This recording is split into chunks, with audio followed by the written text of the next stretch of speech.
کہانی محنت کا پھل۔ ایک دفعہ کا ذکر ہے کہ کسی گاؤں میں ایک کسان رہتا تھا۔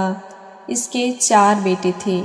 بوڑھے کسان کو اس بات کا بہت افسوس تھا کہ اس کے بیٹے محنت سے جی چراتے ہیں اور کوئی کام شوق اور لگن سے نہیں کرتے۔ وہ چاہتا تھا کہ اس کے بیٹے محنت کر کے اپنی زندگیاں سنوار لیں۔ آخرکار کسان ایک شدید قسم کی بیماری میں مبتلا ہو گیا۔ جب اسے زندگی کی امید نہ رہی تو اس نے اپنے 4 بیٹوں کو اپنے پاس بلایا اور کہا، میرے پیارے بیٹوں، دیکھو اب میں چند گھڑی کا مہمان ہوں، میرے بعد اتفاق اور محبت سے رہنا، اور دیکھو میرے پاس ایک پیش بھا خزانہ ہے، وہ میں نے اپنے کسی کھیت میں دبا رکھا ہے، جستجو کرنے سے وہ خزانہ تمہیں مل جائے گا۔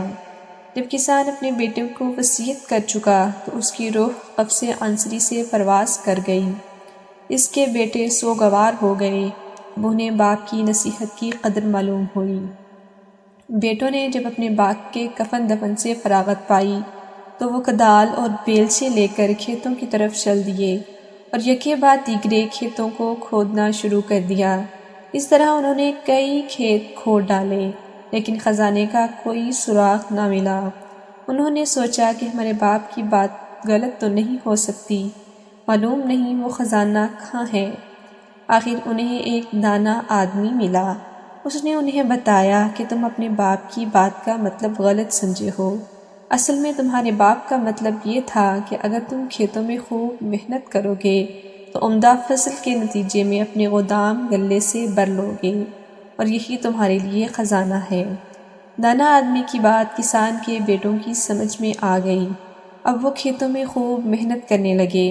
انہوں نے ان کھیتوں میں گندم کا عمدہ بیج ڈالا اور کھیتوں کی خوب دیکھ بھال کی۔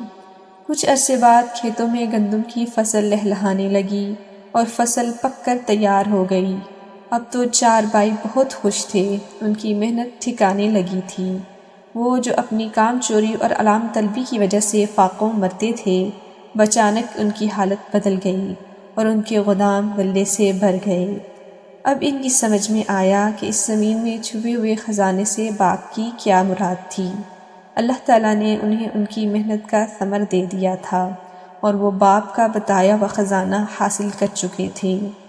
اخلاقی سبق: انسان کو محنت کا پھل ضرور ملتا ہے۔